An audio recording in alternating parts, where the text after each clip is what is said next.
que usted me ayude a pedirle al Señor que le hable a su corazón. Padre, en el nombre de Jesús, Señor, estamos delante de tu presencia una vez más, Padre, para pedirte, Señor, que te sigas manifestando en este lugar, Señor, como siempre tú lo haces, Señor. Habla a cada corazón. Oh, Señor, ministra tu palabra, Señor. Da revelación y entendimiento, Señor. Cada mente, cada corazón, Señor, llevamos cautivo todo pensamiento a la obediencia tuya, Señor. Nos sujetamos, Señor, bajo tu voluntad, Señor. Y que esta palabra, Señor, sea, Señor, multiplicada en cada corazón para lo cual fue enviada, Señor. Que dé frutos buenos y que se multipliquen, Señor. En el nombre poderoso de Jesús. Amén. Les invito, hermanos, he titulado este mensaje Bajo tu propia coraza. Vamos a abrir nuestras Biblias en Primera de Reyes 22. Tengo un PowerPoint. Tengo un PowerPoint ahí, entonces para acá. Primer libro de Reyes 1:2. Ahí está. Primer libro de Reyes 22.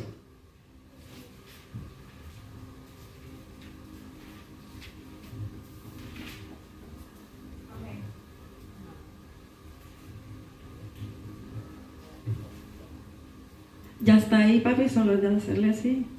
¿Dónde está? El PowerPoint lo tienes abierto. Pero ya no sale. ¿Me permiten?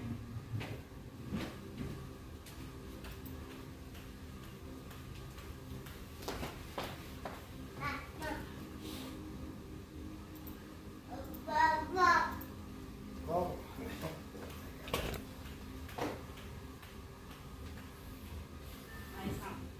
Yo tengo la versión NBI, la versión internacional. Yo quiero que usted lo lleve con su vista, la Reina Valera, pero yo quiero leerla en la versión NBI. Primera de Reyes 22, del 1 al 8. La palabra del Señor la leemos en el nombre del Padre, del Hijo, del Espíritu Santo. Durante 3 años no hubo guerra entre Siria e Israel. Pero el tercer año, Josafat, rey de Judá, fue a ver al rey de Israel. 3. En el cual dijo a sus funcionarios: ¿no saben que Ramot de Galad nos pertenece? Y no hemos hecho nada para obligar al rey de Siria a que nos la devuelva. 4. Así que le preguntó a Josafat: ¿irías conmigo a pelear contra Ramot de Galad? Josafat le respondió al rey de Israel: estoy a tu disposición, lo mismo que mi pueblo y mis caballos. 5. Pero antes que nada, consultemos al Señor, añadió. Así que el rey de Israel reunió a los profetas, que eran casi 400, y le preguntó: ¿debo ir a la guerra contra Ramot de Galad o no? Vaya, su majestad, contestaron ellos, porque el Señor la entregará en sus manos. 7. Pero Josafat inquirió: ¿no hay aquí un profeta del Señor a quien podamos consultar? 8. El rey de Israel le respondió: todavía hay alguien por medio de quien podamos consultar al Señor, pero me cae muy mal, porque nunca me profetiza nada bueno, solo me anuncia desastres. Se trata de Micaías, hijo de Imla. No digas eso, replicó Josafat. Y yo me salto al 24. Dice que al oír esto, Sedequías, hijo de Kenaná, se levantó y le dio una bofetada a Micaías. ¿Por dónde se fue el Espíritu del Señor cuando salió de mí para hablarte? Le preguntó. Micaías contestó: lo vas a saber o lo sabrás el día que andes de escondite en escondite. Acabamos de leer esa y me encantó la versión. Me encantó la versión de la NBI porque es un poquito más específica, más clara. Dice que el rey Acab, él quería que sus profetas, él tenía sus propios profetas y quería que sus profetas le profetizaran lo que él quería escuchar. Él quería saber si Dios le iba a dar la victoria en esa lucha, esa batalla que ellos iban a ir. Él quería saber si el Señor le iba a dar esa victoria. Un buen día el rey Josafat, que era el rey de Judá, se levantó con una revelación de parte de Dios y le dice que había un territorio que era de ellos, pero que estaba en manos de los enemigos. Era un territorio que les pertenecía a Israel, pero lo tenía Siria. Y entonces el rey Josafat vino y se fue a ver al rey de Acab, al rey del norte, y le dijo: hay un territorio que es de nosotros, pero está en manos de enemigos. Y entonces el rey viene a Acab y dice: quiero que los profetas me profeticen, yo quiero saber si es voluntad de Dios que vayamos. Pero como que los profetas empezaron a decirle, vean lo que le decían: rey, su majestad, de hecho Dios va a darte la victoria. Dios va a darte, vas a prosperar, Dios va a darte la victoria. Pero algo intuyó el rey Josafat. Él olió que algo no andaba bien, en que los 400 profetas estaban dando esta profecía. Y dijo Josafat, él percibe esto, porque uno percibe en el ambiente espiritual cuando el enemigo se está metiendo, así sea con algo que pensamos que viene del Señor. Y le pregunta: ¿no hay un profeta aquí aparte de ellos? Disculpa, rey, ¿no habrá algún profeta? Y le menciona, alguien por ahí mencionó a Micaías, que dice que Micaías era un profeta. Y el rey Acab dijo: no, Micaías no, me cae mal, porque solo me profetiza desastres. Y buscan al profeta Micaías, y cuando llega el profeta Micaías le dicen: alíñate con los 400 profetas de Baal. Alíñate con ellos, alíñate con ellos para que no le sigas cayendo mal al rey. Profetízale lo que él quiere oír. Alíñate con lo que él está diciendo. Ellos le están diciendo: de cierto, rey, vas a tener prosperidad. Ve a la guerra, vas a ser próspero. Pero Micaías decide hablar lo que el Señor le estaba dando y profetiza lo contrario. Dios le había dicho a él que no iba a tener, que no iba a ganar esa batalla. Y ya se imagina lo bien que le cayó esto al rey Acab. Quiero decirle que ese es el gran dilema que nosotros tenemos como seres humanos, y es que preferimos evitar, posponemos mucho las conversaciones con nuestras familias, cosas que están inminentes, que son unos inminentes desastres. Pero evitamos confrontar, así como el rey Acab no quería escuchar la verdad. Él tenía 400 por sí, alguno decía una cosa, él tenía esa cantidad de profetas, pero los tenía alineados a lo que él quería escuchar. Él no quería aceptar la verdad, no quería reconocer, no quería escuchar la voz de Dios. Y yo le voy a decir, esto que usted ve aquí es un pañuelo, ¿verdad? Es un pequeño pedazo de tela que cubre, algo poco. Pero por ejemplo, si yo de repente, antes que ustedes vinieran, por ejemplo, yo tenía alguna basura en este lado y yo no quiero que usted se dé cuenta y me agarró la tarde, yo pongo este pañuelo ahí para que no se note la basura, porque es mejor tapado, porque no combina con el ambiente. Que quede ahí expuesta la basura. Y es fácil cubrirlo, porque le voy a decir que muchas veces preferimos estos pequeños pañuelos, muchas veces preferimos las mantas, muchas veces preferimos esos manteles para cubrir lo que no hay que cubrir, para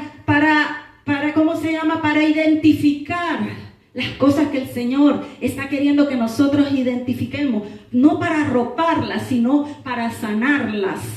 No para negarlas, sino para reconocerlas, porque yo le voy a decir una cosa, cada vez que tú y yo no reconocemos la necesidad de Dios y que estamos en un pecado, porque todos pecamos y estamos delante del Señor, pero cada vez que no lo reconocemos, que hay algo ahí que Dios nos está demandando dejar, empeoramos. Al no reconocer, empeoramos. Nosotros, la mayoría, somos muy buenos en el arreglo físico, sobre todo las mujeres, nos gusta combinar, peinarnos, adornarnos, pero no somos buenos arreglarnos por dentro.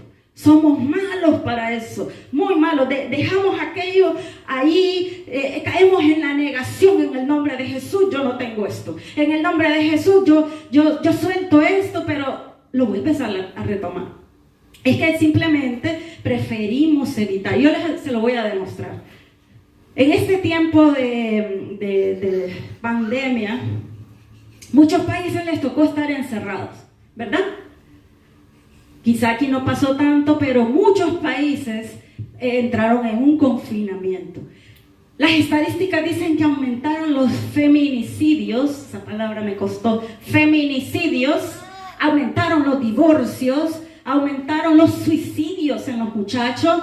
Dice que fue aceleradamente una emergencia nacional aquí en Estados Unidos, abrir las escuelas aceleradamente porque los muchachos se estaban matando, se mataron muchos muchachos. Pero le voy a decir que antes de eso, de esta situación de la pandemia o de lo que propagaron por todos lados para tener miedo, la gente salía cada mañana y regresaba muy de noche quizás. Y eso hacía que no se expusiera lo que estaba dañado. Eso hacía que no se notara porque las familias no estaban compartiendo mucho y no se dieron cuenta entre ellos y sus parejas cuánto lío tenían entre ellos, cuánta poca comunicación quizá había entre ellos porque tenían que estar encerrados, viéndose a cada momento, problemas que quizá no se veían por la manta del tiempo, porque no había tiempo, estaban cubiertos ahí por el pañuelo de los compromisos. Pero cuando se encerraron en la casa, empezaron a removerse esos pañuelos, esas mantas, y empezaron a salir, a exponerse las malas relaciones que habían en las casas. Y comenzó a salir cada clase de víboras quizá que estaban decoradas, las tenían ahí guardadas, porque yo no sé cuántos de ustedes han visto cuando ustedes fumigan su propia casa o el lugar donde ustedes habitan, cuánta limaña sale después de una fumigación. Usted dice, wow, yo pensé que limpiaba bien, porque se asusta de ver cuánta limaña sale. Y entonces eso pasa porque mira, es más fácil hablar de los temas, de los temas que están afectando mi relación con mis hijos, quizá echarles la culpa a ellos de que todo anda mal, que reconocer yo como padre que qué estoy haciendo yo, porque qué hay de culpa, en qué estoy fallando yo como mamá, como papá. Padres que quizás ya se dieron cuenta en ese confinamiento que quienes gobiernan su casa son sus hijos, o que quien manda en su casa es su mujer. Sus hijos también, porque no se dedicaron todo el tiempo atrás a supervisar nada, sino que dejaron a merced a sus hijos pequeños, a merced del sistema. Y ahora ellos son los que mandan en casa y no los pueden controlar. Impresionante que un niño pequeño gobierne tu casa. Y es más fácil decir que todo está bien en tu relación de pareja, con tu esposa, con tu esposo, y cubrirlo bajo la manta y el pañuelo de las redes sociales y tomarse todas las fotos habidas y por haber, mostrar lo que ni siquiera están viviendo. Esa es la sociedad en lo que estamos ahora. Después de esa pandemia hubieron muchos divorcios. En vez de decir, déjame, ¿qué hago yo? ¿Qué puedo hacer para fortalecer mi casa? Yo les voy a decir, y creo que todos estarán de acuerdo, la realidad nos asusta, nos da pánico. Y nosotros tenemos la necesidad, porque Dios nos dio la capacidad de confrontar las cosas, no de evadirlas por miedo a que tu esposa se enoje, no de evadir un tema por miedo a que tus hijos se resientan contigo. Y hay una historia que yo he leído algunas ocasiones aquí que me encanta porque es una metáfora de un libro que leí hace muchos años, El caballero de la armadura oxidada. Fíjense bien que aplica porque el caballero, dice la historia, que vivía, ¿cómo se dice? Sacándole brillo, lustrando su armadura. Porque cuando su armadura brillaba y relumbraba, dice que él sentía que la gente lo respetaba. Ese vestuario que él andaba, dice que lo hacía que la gente lo respetara más. Dice la historia que apenas él escuchaba la trompeta del anuncio de una batalla, él salía a vencer sus enemigos, a matar dragones y a rescatar algunas doncellas. Así dice la historia. Damiselas que tampoco deseaban ser rescatadas. Unas hasta se ponían furiosas con este caballero, porque este caballero insistía en mostrar lo que él no era, porque él andaba bajo una coraza. Su deber era aparentarlo. A tal punto llegó este caballero de ese castillo que ya no se quitaba la armadura, ya no se la quitaba para comer, ya no se la quitaba para nada, hablaba con su familia y él estaba con su armadura. Era un poco pesada, pero él estaba con su armadura. Se enamoró de su armadura, por lo que lo hacía sentir, se sentía él respetado. Dice que su familia ya no lo reconocía. Él tenía un hijo pequeño que dice que cada vez que su hijo quería recordar la cara de su papá, él iba hacia un retrato y miraba a su papá para que no se le olvidara en su cabeza la cara de su papá. Y un día su esposa, muy molesta, le dijo: quítate la armadura, porque si no yo voy a irme. Me voy a ir y te voy a dejar. Y él, de mala gana, porque él pensaba que su esposa no lo entendía, de mala gana se empezó a quitar la armadura, pero su asombro fue que no podía quitársela. Dice que fue a donde estaba el herrero del pueblo, y el herrero con todos sus instrumentos no pudo quitarle su armadura. Esa armadura que no lo dejaba ser él mismo y enfrentarse a su realidad. Él estaba más preocupado por pulir su armadura, por gastar tiempo en que todo eso le brillara, que cuidar realmente de su familia. ¿Y de dónde vendrá la falta de capacidad de nosotros de no querer enfrentar, de escondernos en diferentes cosas, puede ser inclusive escondernos en religiosidad, puede ser escondiéndonos en un falso conocimiento? No sé, hay muchas corazas, pero le voy a decir, ¿sabe por qué? Porque nunca estamos esperando las cosas malas, realmente solo estamos esperando bueno, y puede sonar muy espiritual. Yo espero que nunca me voy a enfermar, yo espero que mi familia nunca nadie se muera, yo espero lo mejor todo el tiempo. Y ya le digo, puede sonar muy espiritual, siempre y cuando no sea porque estás evadiendo una situación, algo que debes enfrentar. Y como no nos preparamos para nada, para ningún conflicto, porque nada de esto nos gusta, no tenemos, cuando llega, la firmeza ni la madurez para hacerle frente. Y no es negación decir: yo no tengo esto, yo no tengo aquello. Es reconocerlo y decir: algo está mal en mí y voy a arreglarlo. Voy a pedirle a Dios y voy a decirle a Dios: yo voy a tomar todas las medidas, pero yo voy a enfrentar esto, voy a tomar el toro por los cuernos, como decimos en esa frase. Necesitamos preparar nuestra mente, no solo para recibir júbilo, gozo, bonanza, alegría de parte del Señor, que eso todo está muy bien, pero si no, la Biblia no dijera en Eclesiastés: para todo hay tiempo. Tiempo para reír y tiempo para llorar, porque son las leyes naturales de la vida. Alguna vez tiene que fallecer algún pariente y vamos a sentir tristeza, pero no vamos a estar listos ni preparados, vamos a estar en nuestra propia coraza. Y hay personas, fíjense bien, que en los perfiles de WhatsApp, yo lo he visto mucho, en los perfiles de Facebook: yo soy el diamante de Dios. Y yo le voy a decir cómo se producen los diamantes es abajo de presión. Es a fuerza de mucha presión es que el carbón se endurece y se endurece. A base de mucha presión, y lo segundo es fuego. Pero somos diamantes que no nos gusta la presión.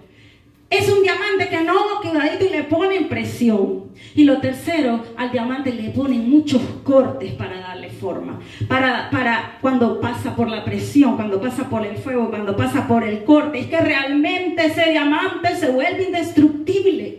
Y es tan así que le voy a decir que un diamante falso, yo leí eso, que un diamante falso se quiebra fácilmente el primer golpe. Pero un diamante real, el golpe que sea que le den, no se va a romper. Porque una cosa es la apariencia y otra cosa es serlo. Yo admiro mucho a mi esposo, que no sé dónde se fue. Admiro mucho a mi esposo porque en los momentos de gran presión que nosotros hemos vivido, tremendos y terribles, él siempre sale con algo nuevo para Dios. En medio ahí sin fuerzas, cuando nos dio la enfermedad esta, él vino y hizo este altar.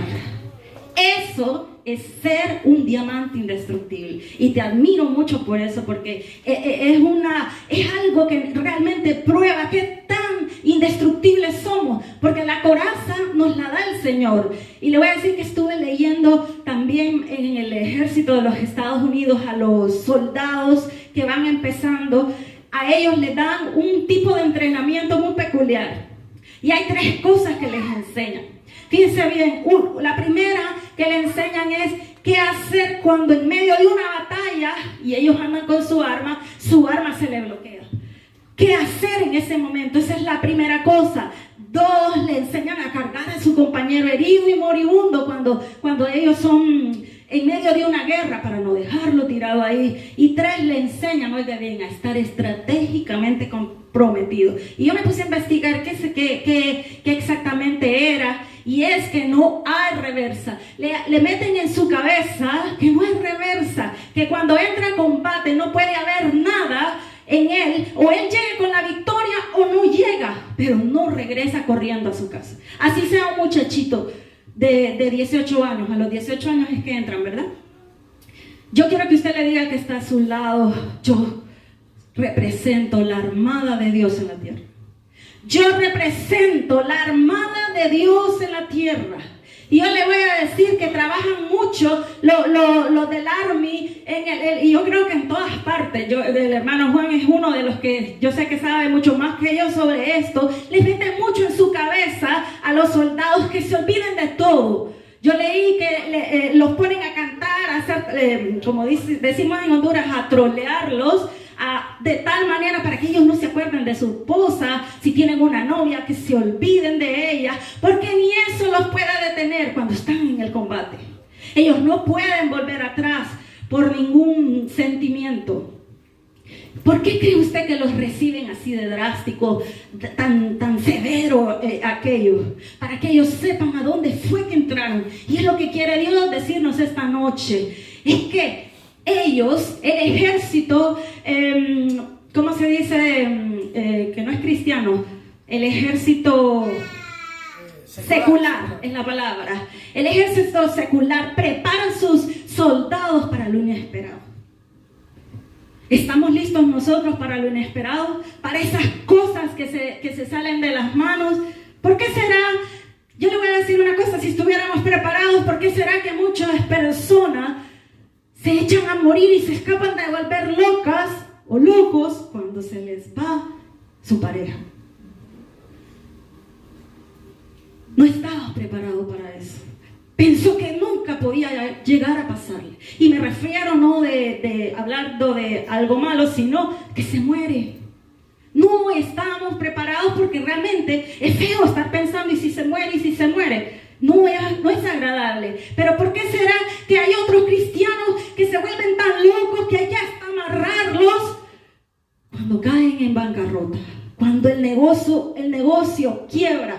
No estaba preparado para lo inevitable, para lo inesperado, quiero decir. Para esa bancarrota no estaba preparado, porque quizá dependía más de ese negocio que de la fuente de donde salió ese negocio. Por eso había hasta que amarrarlo. de la desesperación que entra cuando pasa eso. Y yo le voy a decir, en la historia que leímos, el rey de Judá, llamado Josafat, era un rey íntegro delante de Dios y un rey que le servía a Dios. Fue uno de los mejores reyes que tuvo Israel. El rey de Israel se llama Acab y no era íntegro. Dice la Biblia que su corazón estaba apartado, desviado del Señor. Era un idólatra. Dice que habían 3 años que Israel no tuvo conflicto con Siria, era una potencia en aquel momento y no hubo conflicto entre ellos. Pero un día Dios despertó el corazón de Josafat y le dio revelación y le dijo: hay un pueblo, hay un territorio que es tuyo, pero no has hecho nada para tomarlo. Dios le dijo eso al rey Josafat. Los enemigos tenían un territorio que le pertenecía a ellos, pero estaba bajo el dominio de esa nación. Y entonces el rey Josafat se va donde el rey Acab y le dice: nosotros no tenemos ellos tienen un territorio, rey Acab, que es nuestro y no hemos hecho nada para quitárselo.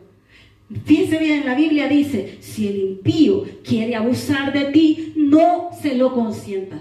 Habrá muchas veces que tenemos que callar. Habrá muchas veces que hay que tirarnos de rodillas para poder soportar el abuso de la gente y no defendernos. Pero habrán otras que el Señor, como esta tarde, no sé a quién, el Señor, pero a mí me habló días atrás bajo esta palabra por medio de mi esposo: ve por lo tuyo.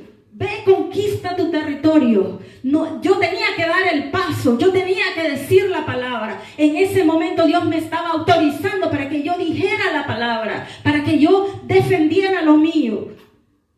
Hay gente que debería de estarte pidiendo a ti y no tú a ellos. ¿Por qué? Porque quizá lo tuyo está cautivo todavía.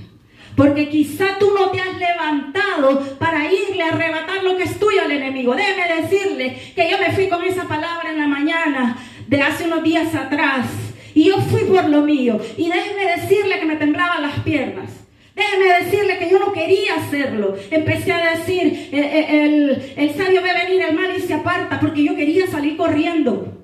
Pero era el momento. Es lo más importante que usted tiene que hacer. Cuando es el momento, el Señor te va a decir: ve por lo tuyo. O cuando sea el momento, el Señor te va a decir: calla, déjalo en mis manos. Pero hoy te vengo a decir que hay una herencia que es tuya. Hay una posición que es tuya. Lo que tú edificaste, lo que tú te has sacrificado, no se lo puedes dejar al enemigo tan fácil. En esta tarde el Señor viene a decirte que una cosa es que el enemigo tenga algo tuyo y otra es que a él le pertenezca lo que es tuyo.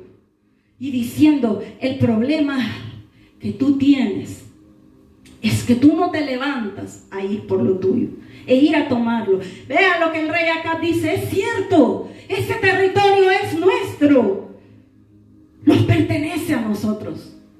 Pero ¿qué pasa con esto? Antes de los reclamos de ir por lo que es nuestro, tenemos que examinarnos la condición en la que estamos ahora. El territorio es tuyo, te pertenece, está ahí. Pero el tema es que tú tienes que evaluar cómo tú estás antes de ir a reclamarlo. Porque déjame decirte que las deudas no saldadas te las van a sacar en la guerra. En el campo de guerra te van a sacar así todo lo que tú debes, todo lo que todavía no le has puesto al Señor. Y hay gente que está peleando por cosas que legalmente son suyas. La victoria legalmente es nuestra, amén. Pero no puedo ir a pelear si yo no peleo conmigo misma, con las cosas que yo no quiero enfrentar. Reconocer mi condición antes de ir a reclamarle a alguien lo mío. ¿Y quién fue el primero que pensó en el territorio? El rey Josafat, el rey íntegro. Él fue el que pensó. Y Acab era un rey idólatra, era un rey desviado del corazón, de los caminos del Señor. Pero recibió la visita de Josafat. Pero eso no quiso decir que porque recibió la visita de Josafat, él se volvió un rey íntegro. Porque no es que tú andes con un guerrero, no es que tu mejor amigo sea un guerrero de Dios, que ore por ti, que interceda, que ayune, ore por mi pastor, ayune por mi pastor. Y tú no hagas nada. Porque Dios va a escuchar a Josafat. Es verdad, Dios va a escuchar a Josafat. Hay cosas que Dios hará por Josafat, pero hay otras que no las hará hasta que tú las arregles. El Señor no te las va a entregar en tus manos. Josafat le dijo, el rey Acab le dijo a Josafat, vas a ir conmigo. Y el rey Josafat le dijo, yo voy contigo, yo voy contigo, te ofrezco mi ejército, te ofrezco mi caballería. Pero tú acá tienes un tremendo lío, le dijo en otras palabras. Hay una situación en ti que tienes que resolver. Entonces Josafat le afirma, hay alguien aquí, es verdad, que tiene algo tuyo. Vamos a pelear, yo voy a ir contigo, pero yo te doy la única condición mía, rey Acab, es que busques palabra de Dios antes de nosotros irnos a meter a esa guerra. Porque la gente que tiene a Dios no actúa como loco, no actúa desorbitado sin norte para después estar diciéndole al Señor, hice mi voluntad, ayúdame, porque yo siempre hago mi voluntad. Amén. Dice que los 400 profetas de acá vienen a profetizarle lo siguiente: vaya su majestad a darle la salsa, que usted verdaderamente va a ser prosperado. No importa cómo andes, rey Acab, no importa cuán impío tú seas, no importa que tu corazón esté desviado, Dios te va a prosperar. Ciertamente vas a ganar. Dice que le decían, a muchos les gusta este tipo de profetas, a muchos les gusta este tipo de profecía, les fascina. No me importa el pecado en el que estén, nos encanta escuchar que Dios te va a prosperar, que Dios te va a bendecir. Pero pasa que donde hay un Josafat, identifica la verdadera voz del Señor. Y eso lo da la integridad. Josafat entiende que hay algo raro ahí, que Dios no se mueve de esa forma. Y le voy a decir que leí que los comentaristas dicen que posiblemente estos 400 profetas de Acab sí fueron profetas de Dios antes, porque ellos le decían, Dios ciertamente te va a dar la victoria.